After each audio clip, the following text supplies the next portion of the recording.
ಇವತ್ತಿನ ರೆಸಿಪಿ ಬಾಳೆಕಾಯಿ ಬಜ್ಜಿ. ತುಂಬಾ ಸಿಂಪಲ್ಲಾಗಿ ಸಾಫ್ಟಾಗಿ ಯಾವ ರೀತಿಯಾಗಿ ಬಾಳೆಕಾಯಿ ಬಜ್ಜಿನ ಮಾಡೋದು ಅಂತ ಇವತ್ತಿನ ವಿಡಿಯೋದಲ್ಲಿ ನೋಡೋಣ. ನೀವು ಇದನ್ನು ಸಂಜೆ ಸ್ನ್ಯಾಕ್ಸ್ ಥರನಾದ್ರು ಮಾಡ್ಕೋಬೋದು, ಊಟಕ್ಕೆ ಸೈಡ್ ಡಿಶ್ ರೀತಿನಾದ್ರು ಮಾಡ್ಕೋಬೋದು. ತುಂಬಾ ಸಿಂಪಲ್, ಬೇಗ ಅಂದರೆ ಒಂದು 5-10 ನಿಮಿಷದಲ್ಲಿ ರೆಡಿಯಾಗಿಬಿಡುತ್ತೆ. ಸೊ ವಿಡಿಯೋ ಇಷ್ಟ ಆದರೆ ಲೈಕ್ ಮಾಡಿ, ನಿಮ್ಮ ಫ್ರೆಂಡ್ಸ್ ಫ್ಯಾಮಿಲಿ ಎಲ್ಲರಿಗೂ ಶೇರ್ ಮಾಡಿ. ನೀವೇನೋ ನಮ್ಮ ಚಾನಲ್ಗೆ ಸಬ್ಸ್ಕ್ರೈಬ್ ಆಗಿಲ್ಲ ಅನ್ನೋದಿದ್ರೆ ಈ ಕೂಡಲೇ ಕೆಳಗಡೆ ಕಾಣ್ತಿರೋ ರೆಡ್ ಕಲರ್ ಸಬ್ಸ್ಕ್ರೈಬ್ ಬಟನ್ನ ಪ್ರೆಸ್ ಮಾಡಿ ಸಬ್ಸ್ಕ್ರೈಬ್ ಆಗಿ, ಮತ್ತು ಪಕ್ಕದಲ್ಲೇ ಇರೋ ಬೆಲ್ಲೈಕನ್ನ ಪ್ರೆಸ್ ಮಾಡಿ ಆಲ್ ಅಂತ ಟ್ಯಾಪ್ ಮಾಡೋದನ್ನು ಮಾತ್ರ ಮರಿಬೇಡಿ. ಬನ್ನಿ ಇವತ್ತಿನ ವಿಡಿಯೋನ ನೋಡ್ಕೊಂಬರೋಣ. ನಾನಿಲ್ಲಿ 2 ಬಾಳೆಕಾಯಿ ತಗೊಂಡಿದ್ದೀನಿ. ಮತ್ತು ಬಾಳೆಕಾಯಿನ ಕಟ್ ಮಾಡೋಕ್ಕೆ ಮುಂಚೆ ಕೈಗೆ ಪೂರ್ತಿ ಎಣ್ಣೆ ಸವರ್ಕೋಬೇಕು. ಇವಾಗ ಇದ್ರ ಸಿಪ್ಪೆನೆಲ್ಲ ನಿಧಾನಕ್ಕೆ ತೆಗೆದುಬಿಟ್ಟು ಸಣ್ಣ ಸಣ್ಣ ಸ್ಲೈಸಸ್ ಆಗಿ ಕಟ್ ಮಾಡ್ಕೊತಾ ಇದ್ದೀನಿ.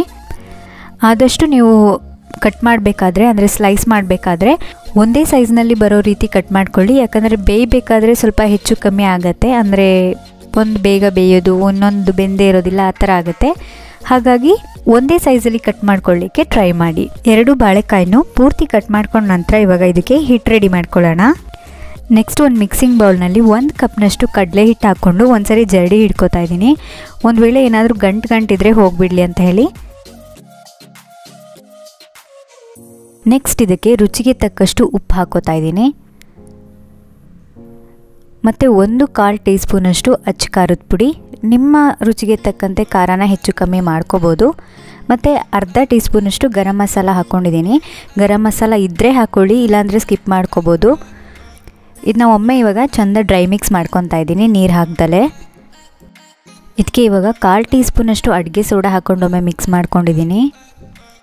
ನಂತರ ಇದಕ್ಕೆ ಸ್ವಲ್ಪನೇ ನೀರು ಹಾಕೋತಾ ಇದು ಬಜ್ಜಿ ಹಿಟ್ಟಿನ ಹದಕ್ಕೆ ಬರೋವರೆಗೂ ಕಲಿಸ್ಕೊತಾ ಇದ್ದೀನಿ. ಬಜ್ಜಿ ಹಿಟ್ಟಿನ ಹದ ಅಂದರೆ ನಾವು ಬಾಳೆಕಾಯಿ ಡಿಪ್ ಮಾಡಿದಾಗ ಹಿಟ್ಟು 2 ಬದಿ ನೀಟಾಗಿ ಕುತ್ಕೋಬೇಕು. ಹಾಗೆ ಕುತ್ಕೊಂಡ್ರೆ ಸಾಕು. ಒಬ್ಬೊಬ್ಬರಿಗೆ ಹಿಟ್ಟು ಜಾಸ್ತಿ ಇಷ್ಟ ಆಗೋದಿಲ್ಲ, ತೆಳುವಿಗೆ ಕಲಿಸ್ಕೊಂಡು ಕೂಡ ನೀವು ಮಾಡ್ಕೋಬೋದು. ನಾನು ಈ ವಿಡಿಯೋದಲ್ಲಿ 2 ರೀತಿ ಕೂಡ ಮಾಡ್ತಾಯಿದ್ದೀನಿ.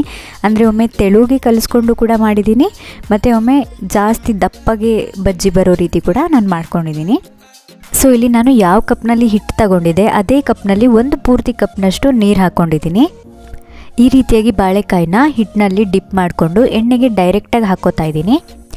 ಎಣ್ಣೆ ಕರೆಕ್ಟಾಗಿ ಕಾದಿದೆಯೋ ಇಲ್ವೋ ಅಂತ ಗೊತ್ತಾಗಲಿಕ್ಕೆ ಎಣ್ಣೆಗೆ ಸ್ವಲ್ಪ ಹಿಟ್ಟು ಹಾಕಿ ನೋಡಿ. ಹಾಕಿದ ಕೂಡಲೇ ಆ ಹಿಟ್ಟು ಮೇಲೆದ್ದು ಬಂದರೆ ಎಣ್ಣೆ ಕಾದಿದೆ ಅಂತ ಅರ್ಥ.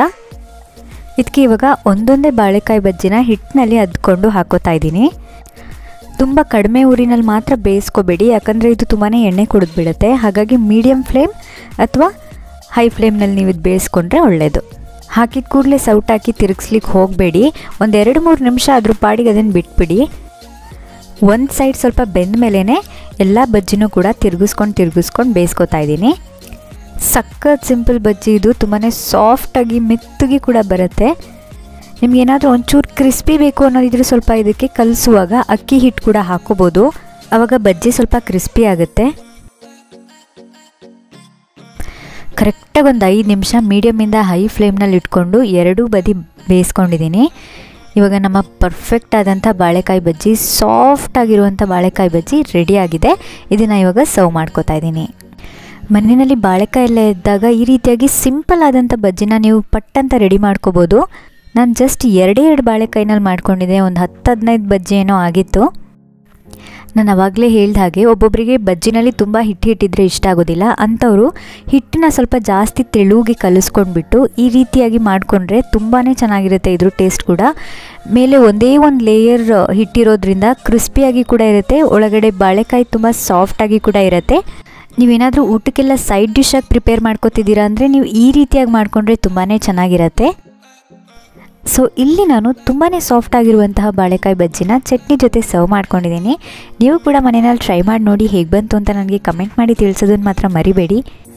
ವಿಡಿಯೋ ಇಷ್ಟ ಆದರೆ ಲೈಕ್ ಮಾಡಿ, ನಿಮ್ಮ ಫ್ರೆಂಡ್ಸ್ ಫ್ಯಾಮಿಲಿ ಮತ್ತು ನಿಮ್ಮ ಮನೆಯವ್ರಿಗೆ ಎಲ್ಲರಿಗೂ ಶೇರ್ ಮಾಡಿ. ನೀವಿನ್ನೂ ನಮ್ಮ ಚಾನಲ್ಗೆ ಸಬ್ಸ್ಕ್ರೈಬ್ ಆಗಿಲ್ಲ ಅನ್ನೋದಿದ್ರೆ ಈ ಕೂಡಲೇ ಸಬ್ಸ್ಕ್ರೈಬ್ ಮಾಡ್ಕೊಳ್ಳಿ. ಯಾಕಂದರೆ ಸಬ್ಸ್ಕ್ರೈಬ್ ಮಾಡ್ಕೊಳ್ಳೋದ್ರಿಂದ ನಿಮ್ಮದು ಯಾವುದೇ ರೀತಿಯಾದಂಥ ದುಡ್ಡು ಕಟ್ಟಾಗೋದಿಲ್ಲ.